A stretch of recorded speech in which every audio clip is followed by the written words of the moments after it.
Shalom à tous frères et sœurs en Yoshua Mashiach, j'espère que vous portez bien. Alors Seigneur, je te bénis pour ces moments, je te prie de guider ma bouche, je te prie de faire en sorte que tout ce que je puisse dire puisse être inspiré par ton Saint-Esprit au nom puissant de Yoshua. Amen.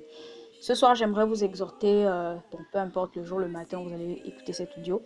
J'aimerais, cette vidéo sous format audio, parce qu'on ne voit pas mon visage et franchement c'est pas le plus important. J'aimerais que vous vous concentriez plus sur ce que j'ai à vous partager de la part du Seigneur. Amen. Donc j'aimerais vous parler de la repentance. Alors qu'est-ce que la repentance? La repentance en français simple, donc selon ma compréhension en format très simple, c'est lorsqu'une âme prend conscience, et ce n'est pas d'elle-même, c'est le Seigneur qui lui permet de prendre conscience en fait de son état de péché, parce que c'est ce qui m'est arrivé littéralement. Donc je vous parle de ce que j'ai vécu et je pense que en tout cas chacun pourra se reconnaître.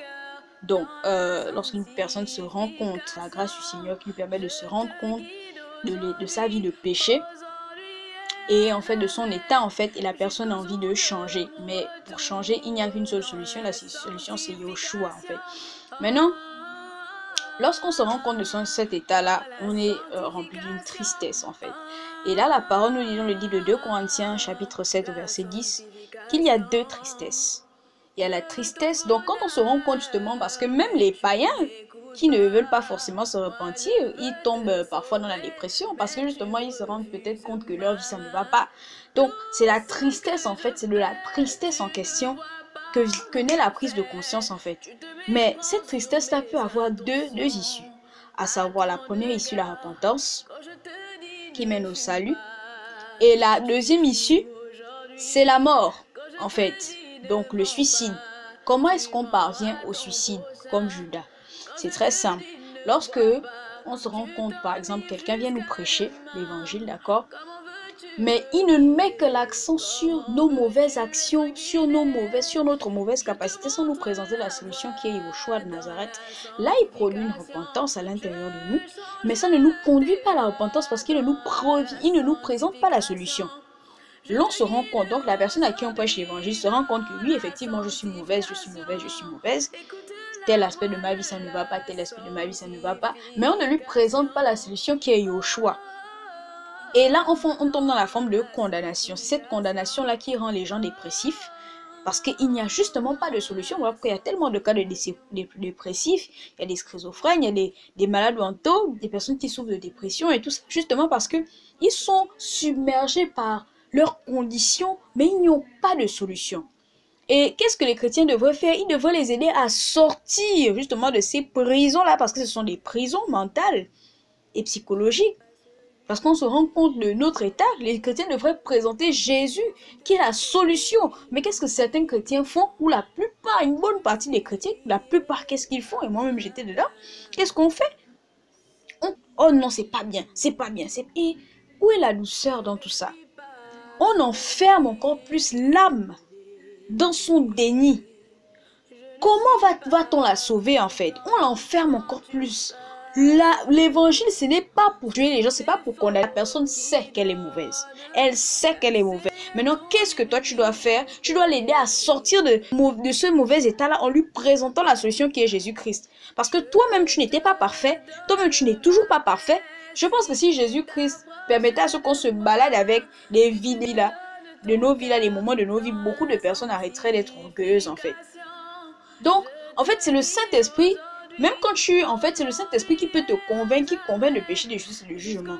C'est-à-dire que tu peux condamner quelqu'un le matin au soir. Si le Saint-Esprit ne produit pas en conviction qu'il doit venir à Jésus, mon frère ou ma soeur, ton discours est vain. Ça veut dire que tu vas parler. Oui, la personne sait qu'elle est mauvaise, mais elle ne va pas vouloir chercher Jésus en fait. Elle va se contenter de sa vie en fait. Donc, ça ne sert même à rien de condamner quelqu'un et de chercher à le convertir de force en fait, parce que ça c'est aussi un aspect. Les gens aiment trop, comme on a la vérité, on ne peut pas convertir quelqu'un de force, mais en fait on ne peut pas, c'est le Saint-Esprit qui touche le cœur de la personne, et là la personne accepte de se repentir. Sinon on a des chrétiens bancals, sinon on a des chrétiens ou des soi-disant convertis qui sont là mais qui ne veulent pas abandonner le péché, et après vous faites des bras de fer, et après ça retourne dans le monde, bien qu'il n'était même pas sorti vraiment du monde en fait. Donc, qu'est-ce que la vraie repentance dans ce cas? La vraie repentance, c'est comme il s'est écrit ici, les deux côtés.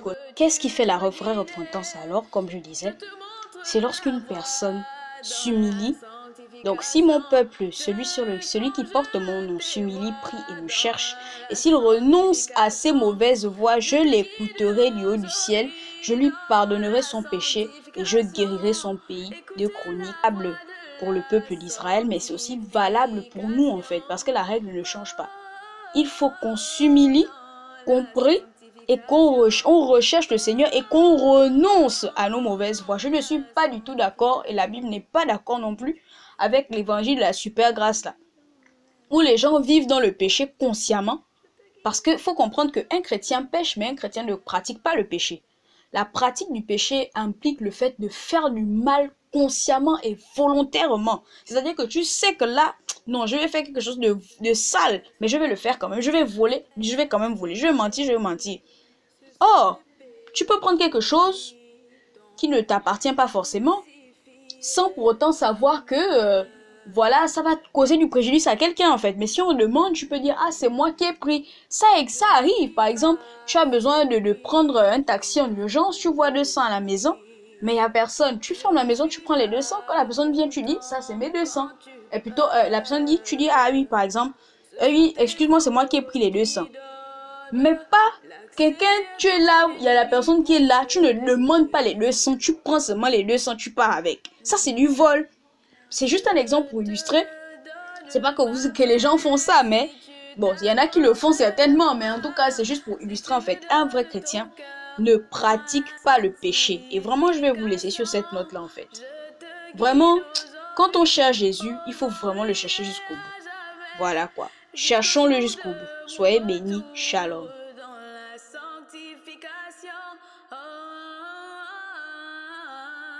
Dans la sanctification,